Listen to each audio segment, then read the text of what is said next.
Hello? I didn't see you there. Why don't you, come in?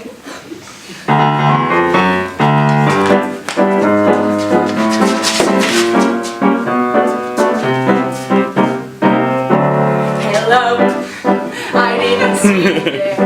Right on in. Pull up a chair. Park your tired derriere and settle on in.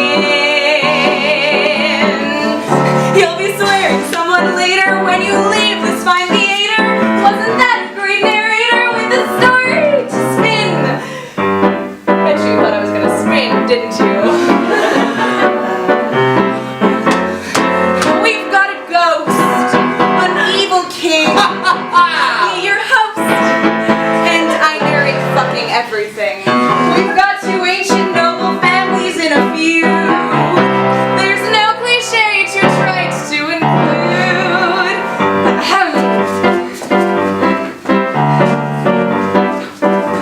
Tonight I am your humble MC, more trustworthy than your MP, more useful than your MA, and much better at rhyming than Eminem. Allow me to explain to you my usual MO.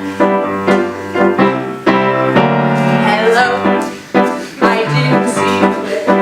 Right on in, pull up a chair, park your tired derriere, and settle on in. For a tale of love and life and love and love and sex and also of some other stuff plus the above song savers. We solve their grudges with all the drama critics. We drive the judges and read the script through analytics. We've got no talent center script, but we've got nerve. It's not the play you need, the play you deserve. Hello, I didn't see you there. Come right on in, pull up a chair, park your tired derriere, and settle on in. Give our lovely cast a hand, see the show the critics pen.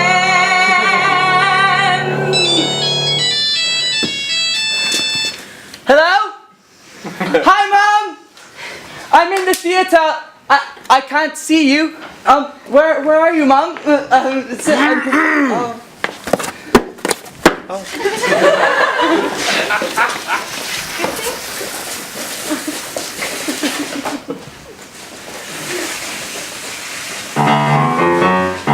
Give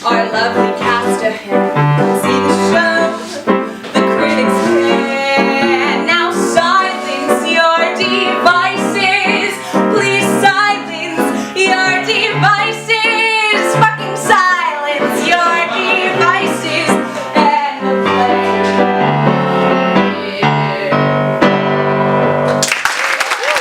Saw, prior to that impromptu and completely unplanned song and dance number, was the celebrated ballroom scene from the Victorian pantomime play, The Mismatched Marriage. The 1879 London performance for the royal family was what first caused Queen Victoria to utter the immortal words, "We are not amused." The plot concerns two sets of identical twins, one male and one female, who are arranged to marry, but each is secretly in love with the other twin, their fiancé's twin. Well, both pairs of lovers attempt to run away together the night before the double wedding, but get caught up in a series of misconnections and misunderstandings over the course of the night wandering the city. Finally, love triumphs and the show ends with a double wedding, but, you know, a different one. To speak generally, the plot was unbelievable, the characters, characterless, and every scene a cheap excuse to shock the delicate sensibilities of a phlegmatic audience. It was a comedy of manners, which featured neither manners nor comedy.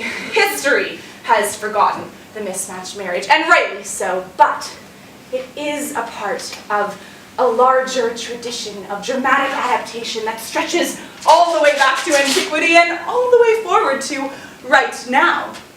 Shakespeare based his play, Romeo and Juliet, on the Greek myth of Pyramus and Thisbe, which, in Ovid's poetry, is basically the same story, but with more lions.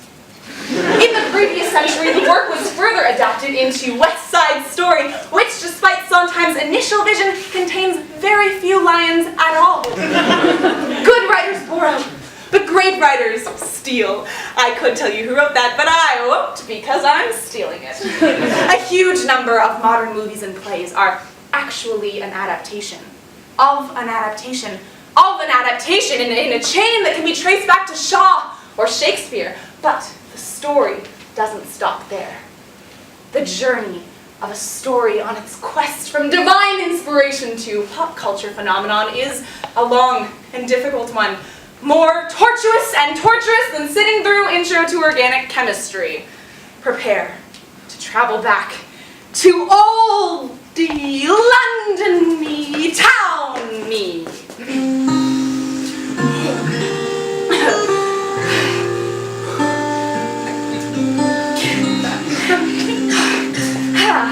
Rome.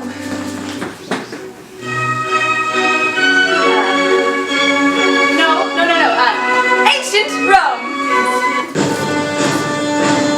And, of course, Greece. Opa! No. Ancient Greece. You know, gods and heroes. Theseus, Perseus, Hercules. You know what? Close.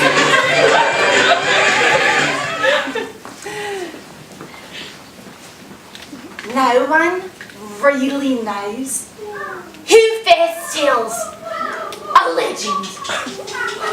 Before the dawn of writing, in caves and tents of Stone Age Ionia, stories had a ghostly life, never written down, in a constant state of flux between different communities and storytellers. It is impossible to determine whether there ever existed a grain of truth at the center of these, but the theme of forbidden love is primordial. Who could say if this scene ever actually played out between two love-lorn troglodytes?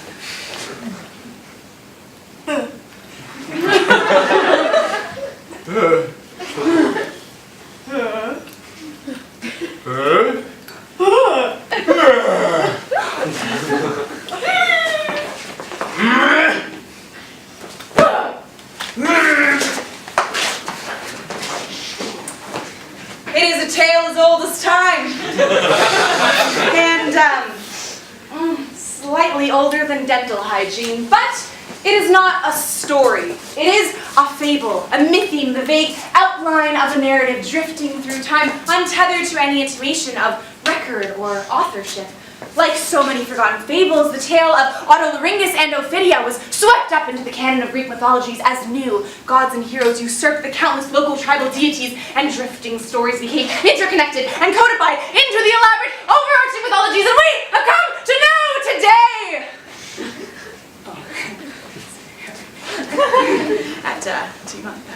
At this point, the story is basically the same, but featured a lot more people turning into trees and weird sex stuff. Alas, I fear our love can never be, for I've been turned into a tree.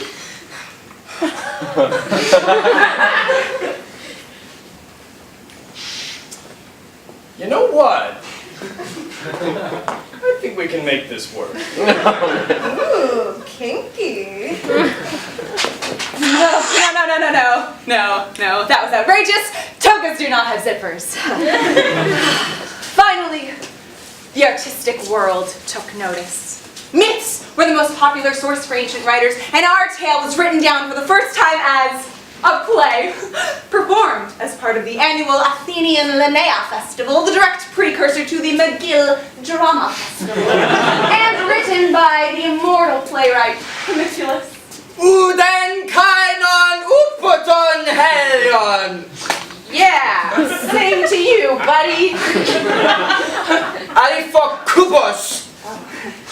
Of course, by the immortal Commiculus. Plus himself was sentenced to death by poison for saying that Athenian judges were a bunch of spineless cowards who never sentenced anyone to death.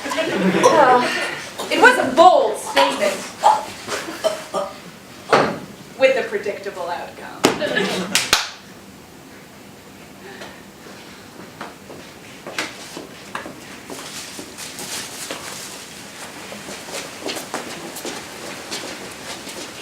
The Romans did well. It was rip off the Greeks.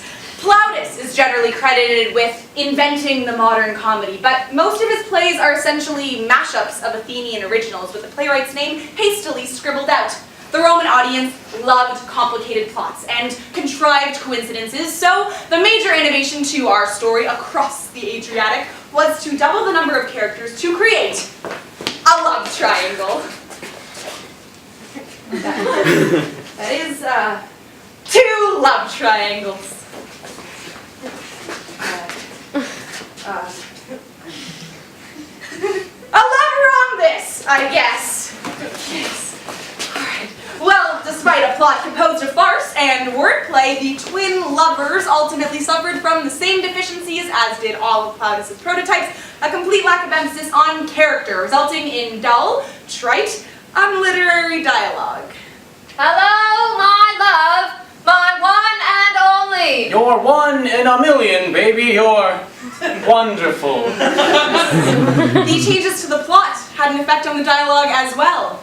My 2 and only. You're 2 in a million, baby. You're tutorful. Something else that was tutorful was the Elizabethan adaptation of the play written in 1589. No, because the Tudor family, no. Right. A dimension of class dynamic was introduced by making one pair of twins royalty in dire straits and the other pair wealthy commoners, marrying for title and for dowry in the Elizabethan production of Address and Avel.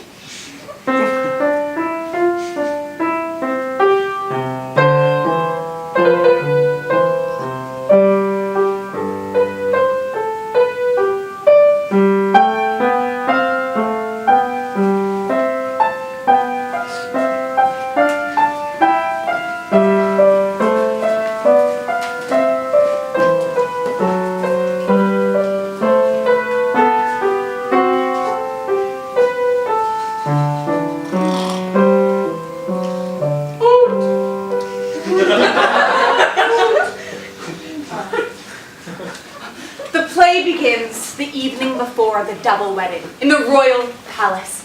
Princess Theodora and Amadeus Prince attempt to sneak out of the palace under the noses of their fiancés, Theophilus Prince and Princess Amandine. Simultaneously, Theophilus Prince and Princess Amandine give the slip to their own fiancés, Princess Theodora and Amadeus Prince, or vice versa. Honestly, I've kind of lost track at this point. Night has fallen, and the halls are strictly patrolled by the palace guard.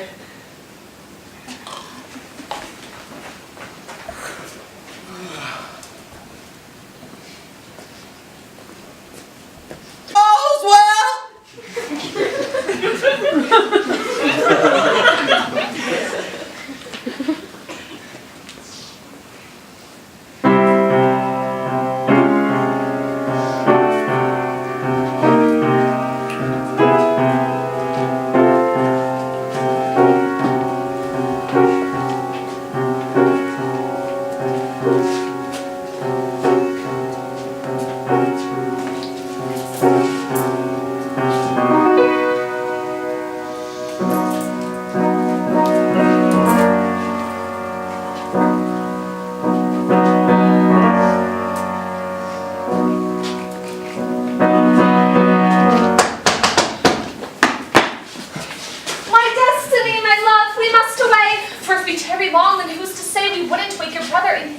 Don't worry, I can see his slumbering head. He's pulled the sheets up covering his face. He's out. Were we to settle like the place, he wouldn't move a muscle but to snuff a dream cigar. Let's go. I've had enough of waiting. Any more and she'll awake. And if she does, have you set up the fake? Of course. You see the pillows have been placed to look like I'm beneath them. Stand and face the bed, you can't tell it isn't me. In fact, the striking similarity of sleeping is one I never knew we kept. She also pulled the sheets up while she slept. Can we do this to them? I mean, they'll wake, and what conclusions will they have to make? Yes, we'll be happy as we'll be together, but my heart is hardly light. No more a feather contemplating our love. We'll be blessed, but they won't. And the lead weight in my chest telling me that I'm ruining a life, or two, just so I can have a wife. Don't be silly. If you were to stay here, you'd still be married, but to her, and you'd spend your afternoons in pining for her sister. Tell the truth. You haven't ever kissed her? Of course not! Did you hear that? No, get going. I'm dressed in dark. Say, is my surplus showing? A little surplus. Is there not another way to sort this out without your brother being injured so by my escape? None that I can think of. Look, that shape. You couldn't spend your days with Amadeus. Nor would I wish to, but This can't delay us. I'm merely feeling guilty. Almost sick. Let's take a moment to... 12 midnight! Quick, we've only hours before the coming dawn! Are you quite sure it's right? You just go ahead and we can rendezvous in Soldier Square. I need to say goodbye before we're there. Just go ahead. I'll leave a hasty message. Be quick about it or we'll have no passage. The guards will change before the hour is through, and the coming shift is one that will not do what we have bribed them to and let us out. If you can write your note in, about 10 minutes or so, then please do so. Otherwise, we really haven't minutes. Oh, how time flies. We must away. Just do it and be done. You have your way out. On my own, I've none, and I'll be forced to chance it with the guard.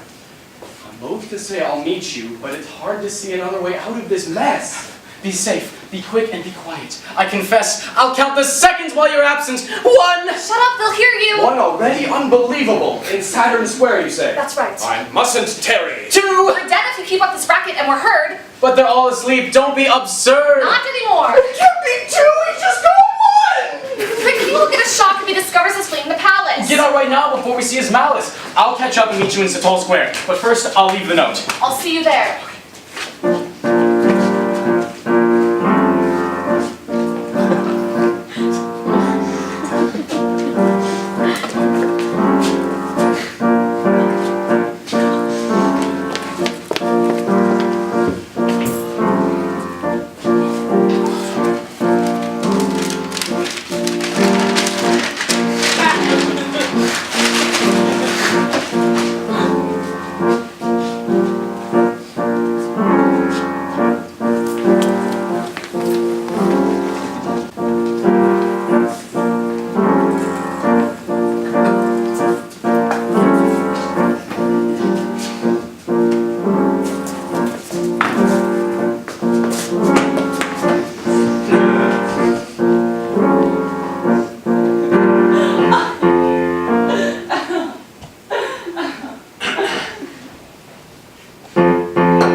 sweeping streets in search of each other. In all versions of the story, they do not reunite uneventfully. Yes, in the last second act of A Dress and a Veil, the action comes to a head when the lovers are discovered missing, and the bishop sent out to retrieve them. But in the classic 1933 Broadway musical, Poppycock, some fleeing youths do run into each other, although not who they were expecting. Say, any of you folks seen Seder Square? Yeah, or something? What about you? Have you seen Soldier Square? Useless. Was it Satire Square? Sitar Square? Sudan Square?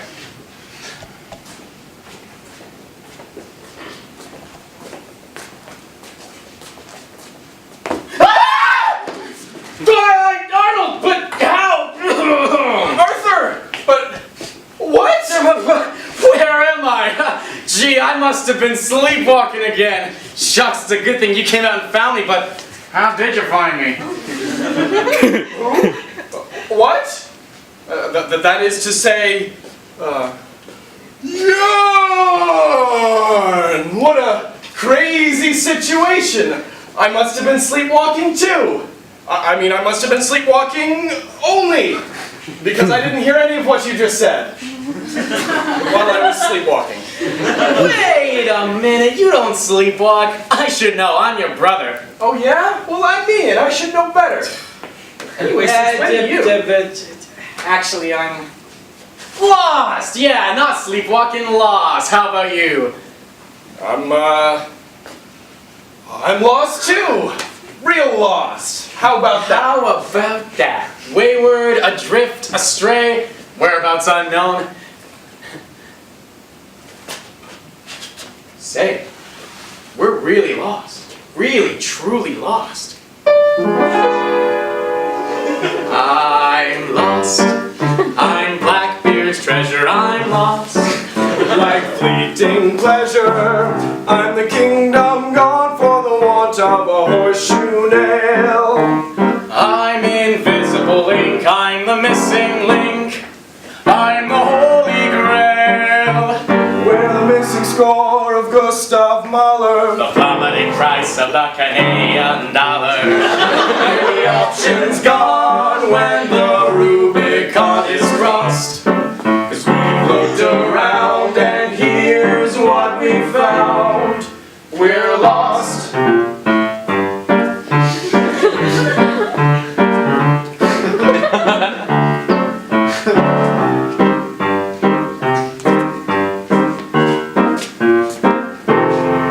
I'm lost on unfamiliar ground. I'm lost, and I can't be found. Where the sunk Atlantis of praying mantis' head.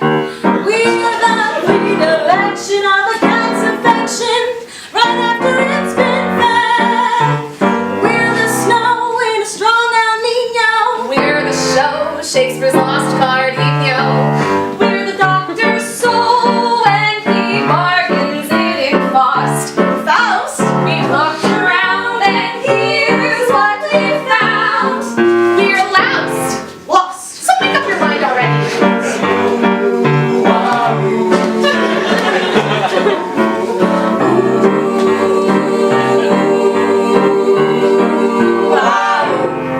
We're lost. We're haunted. We're lost. We're the purloined leather. We're the missing gold of the Duke of Old when Robin Hood stole his coffer. We're Jimmy Hoffa. We're the arms of Milo's Phoenix. We're Winter's Sharks. We're Donald Trump's penis. We're the plotline of the Tale of Love. Hey, tune that up. We're the yellow rose. We're the Sphinx's nose. We're A white coupe Jetta? Seriously, someone is being towed. You cannot just park in the middle of the McTavish construction site. It's not responsible. We're the autumn leaves underneath the winter frost. 'Cause we've looked around and here's what we found. We're lost.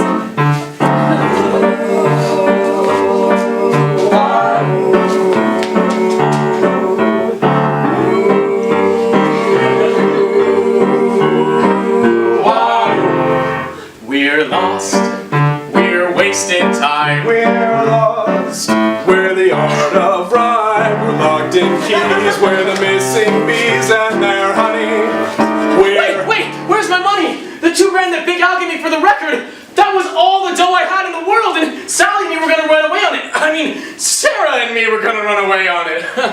You mean it's lost? It's Amelia Earhart. Yeah. And Judge Crater and the Limber Baby too. What are we going to do? Retrace our steps.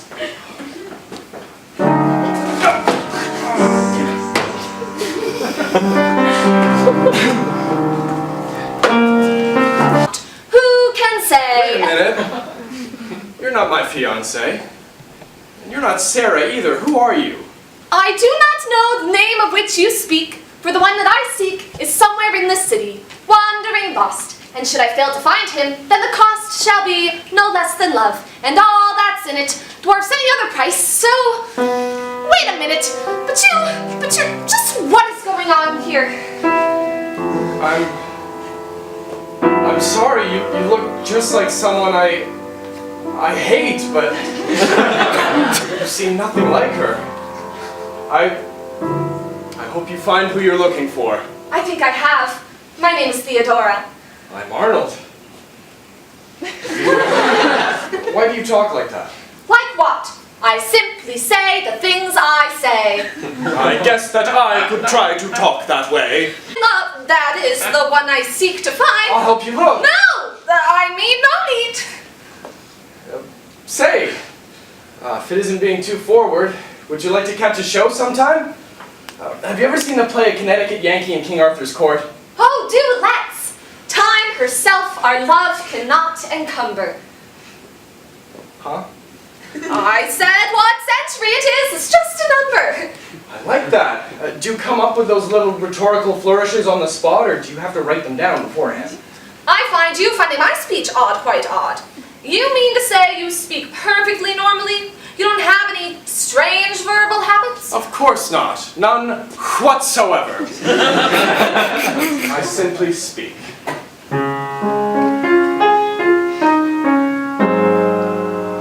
I simply speak in dull, plain prose, but what I say or mean, who knows? My eyes, my ears are love-struck each, my mouth is on, my brain is speechless. Your manner's strange, your speech is crude, you seem to walk about quite nude.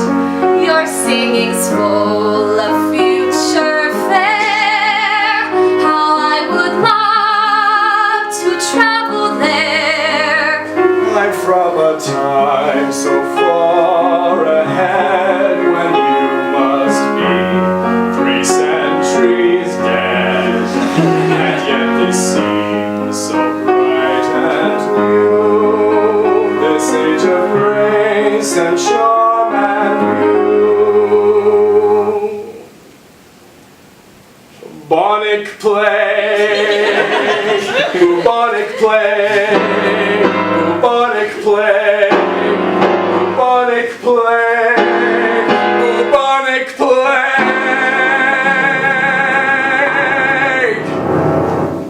And so we fall into romance, we fall into this blissful dance, the magic lovers whisper of head over heels, theme Let's wait a bit before we call it. of love like ours, fast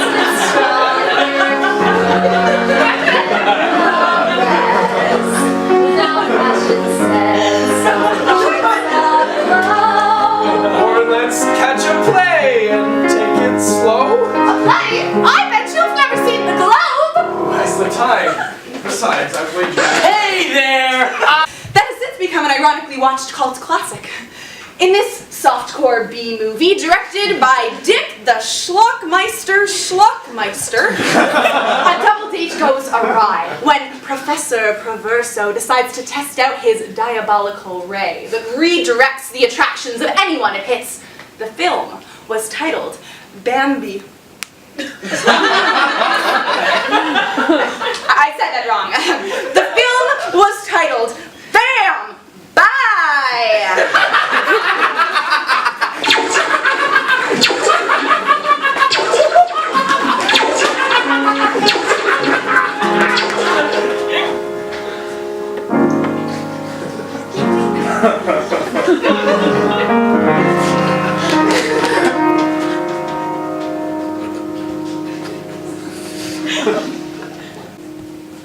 Make sure that your expectations are diminished. It's just a draft, it isn't really finished. And besides, I just wrote it for a hoot, so anyways. All right, so shoot.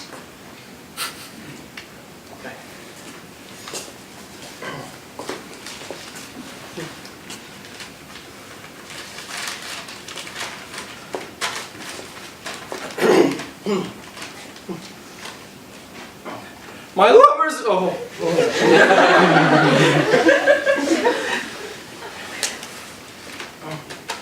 My lover's red lips and blue eyes are things to which my verse cannot do justice. For any metaphor would criticize what fonts of purest love and lowest lust 'tis. I'd like to say her eyes are like the deepest sea, or that her lips are red as flames, but any such comparison so tames the wild essence that I still concede. No, the truth is that my lover's many features can outshine any object on this earth, and thus to speak of them as one with creatures so mortal and mundane as those I mentioned serves to quell the fire that lives in her and kindles my desire.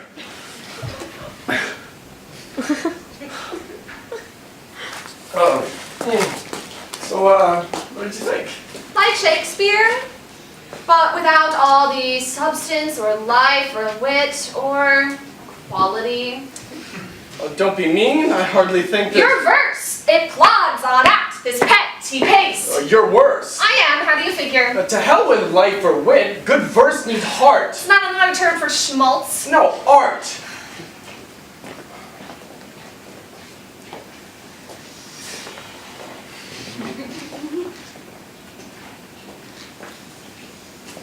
And art is something we've got in spades? Give me a break. These juvenile tirades are just some gimmick. Do you think I'm daft? Who knows from art? Your poem's got no craft. It sits there like a bird nailed to the wall, and it's limp, and it's lifeless, and it doesn't sing at all. Oh, so now it has to sing. Do I hear right? That's your ass, you do. I'm just not quite so sure I know exactly what you mean. I mean, it's bad. It stinks. It's trash. I've heard much better poets crap, and they're above you. I mean, I don't know why I thought I loved you. I mean, the shit that drizzles from your pen is like, shut up and fuck me.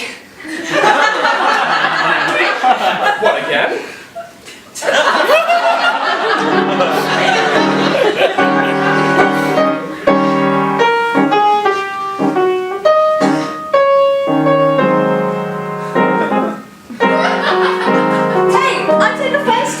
What, you take offense? What are you, a judge or something? I'm a lawyer, Daddy-o. Didn't you know that?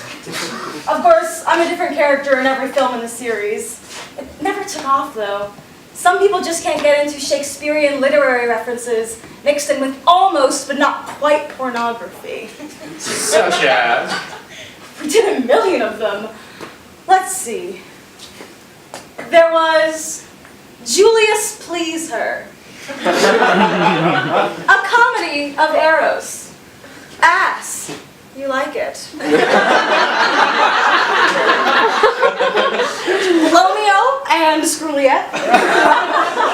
A Midsummer's 12th Night in a row doing it.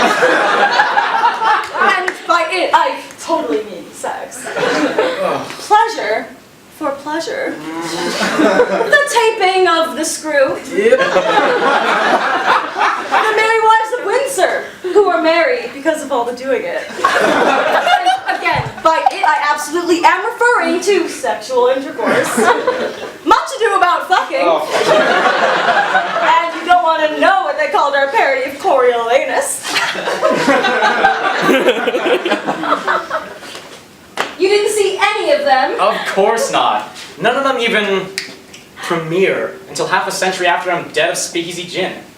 You mean to tell me that you've seen my flick? It exists in your world? Well, sure, you get the whole plot rolling, Cheech. You see, me and Roy, the doctor who really knows how to set a bone, Oh, God. we're on a double date with two supermodels. As one does. And we catch a double feature of Poppycock and Hogwash, the movie versions. That's what, you know, gets us in the mood. Like, the whole thing's an homage, man. Hogwash.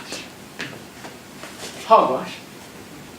Hogwash was a cheap ripoff. They think they can dress up our play play like the Levies and the Levi's, and that somehow makes a theft anything more than a goddamn theft? Not to mention how absurd the idea is that anyone would ever get the names Cohen and Cohen mixed up! Calm down! You're just overwhelmed from stepping over the fourth wall. Yeah, I guess so. My head is still reeling from everything you've told me about the big, hyper-fictional world, and now that we're free or out or in between, where do we land? Can we just pick a medium and set up shop? We could be a cartoon, a video game, a webcomic. Hey. Que sera, sera. Whatever's gonna go down is gonna go down. That's ridiculous. We make our own future. Why even bother getting out of bed in the morning with that philosophy? It's not bleak, it's beautiful. Let me put it in a way I know better. The future is a case. The case is shut. The evidence all labeled. No if, no and, no but. The sitting jury's verdict is clear-cut. The proposition tabled. The sentence, who knows what? Who knows what exactly? Allow me to make a brief case of my own! The future is an undiscovered land. It's nature, patent pending, unknowable, unscanned, as open as the shifting desert sand. A book without an ending, whose plot is not yet planned. Baby, you can mix metaphors with the best of them, but is that really how you see the future? Ain't you heard about fate? Ain't you heard about predetermination? Ain't you heard about the constant, inexorable pull of the invisible string of destiny? Never heard of it, but you hum the first few bars, I'll give it a shot. Very funny.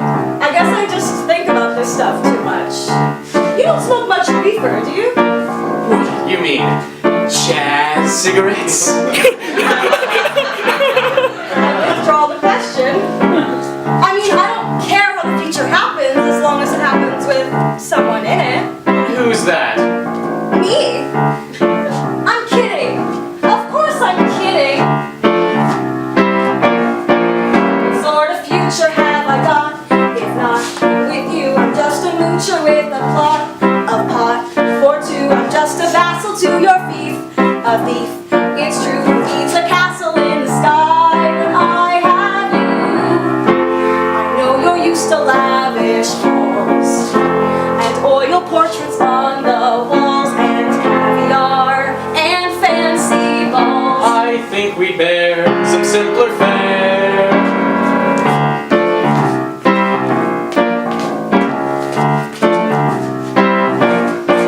We'll dine on plain old rhubarb pie and Irish stew. Who needs champagne and fine foie gras? Pour moi, just you. It's such a hassle with those hats and spats. Who knew, but who needs a castle in the sky when I have you? My life was one of delivery jobs and leaky pipes and plumbers, bobs and those beefcakes, freaks and slobs. Which one am I? A real swell guy.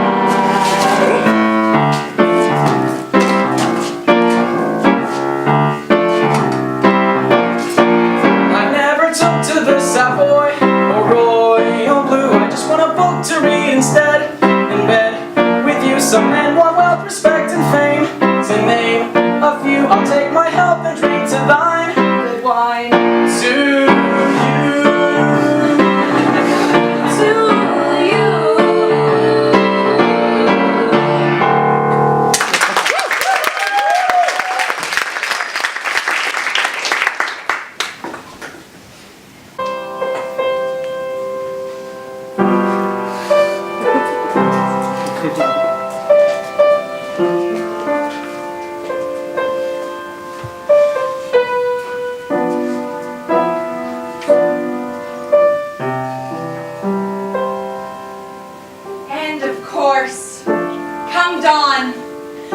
requisite happy ending.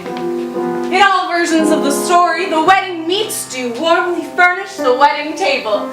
A Shakespearean double marriage quartet packs twice Menander's narrative punch of a single couple, which itself puts to shame the original version, which only had one person involved. The moral is, there are no morals, and that bad writing can make even time travel uncool. The lesson is that originality ain't all it's cracked up to be. Adapting is a good thing, although, as these four learned, it's never easy to find out that you were adapted. Wait, seriously? You're gonna end the play on that? That was terrible. It didn't have anything to do with anything. So, what do you care? You were barely in this. You didn't even get a song. You know what? You're right. I played more characters than anyone, and I did it. I think I deserve a song. What about you?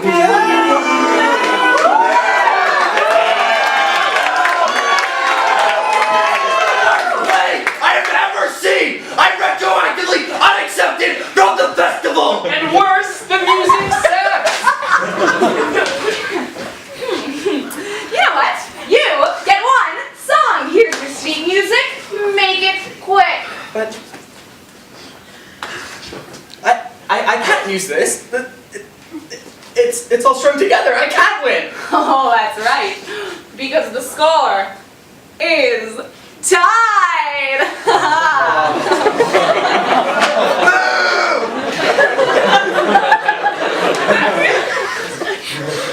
Be careful with that joke, buddy. Don't you know it's an antique? Oh, please, that comeback is older than my joke is. Oh yeah? Well, it's true. There are Greek myths younger than that joke. There are rocks younger than that joke. There are tenured professors younger than that joke. Oh, please. You know it's true.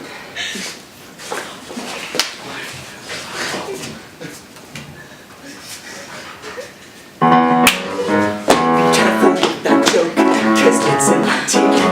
I told that joke when I was so young I couldn't speak. It's an oldie but a goodie, a real newsletter. But before you tell it, please check the date on the wrapper. Say, have you heard the one about Shakespeare walking into a bar? No, what happened? Well, the bartender says, you can't drink here, you're barred. Yeah, well, have you heard the one about the prop gun in the Russian play? Probably, I know them all. Well, then I guess that one you can check off your list. That's the oldest joke in the book. Is it, eh? You bet it is. That's the oldest joke in the oldest book. It was cracked by Saint Hilarious, but the line never took. It's a fossil. It's a classic. It died out in the Jurassic. It's the oldest joke in that book. Okay, yeah, so have you heard the one about the priest and the rabbi? Of course I have. Oh, good, then I guess I don't need to tell it. Have you heard the one about the first female president in the White House? No, I don't think so, no. Well, that's a shame, neither have I.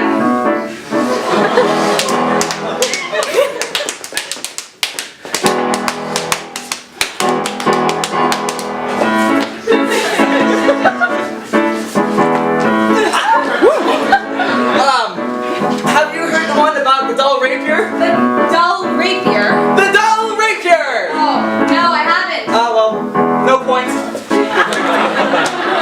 Have you heard the one about the comedy award? No. That's alright, you won't get it. Why Be careful with that joke, cause it's an antique. It's been around so long that now it's started to freak. Maybe it's funnier when told in the original Greek. Get to feel elegant, I creiamo, I chiaramo, I aphroditemo, caicere, apostrofamere, elegant, hoseusmo, hoseusmo.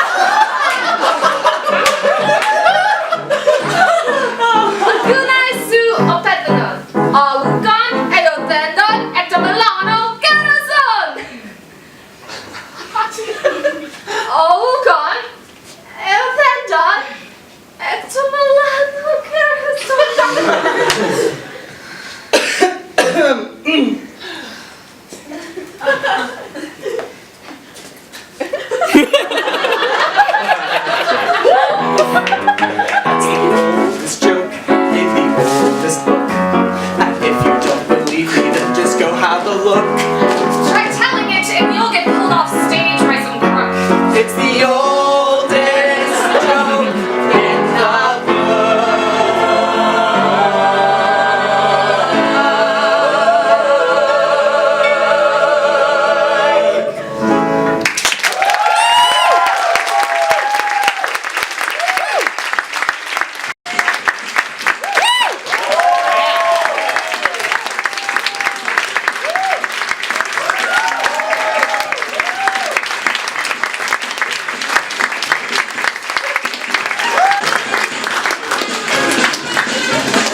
Thank you.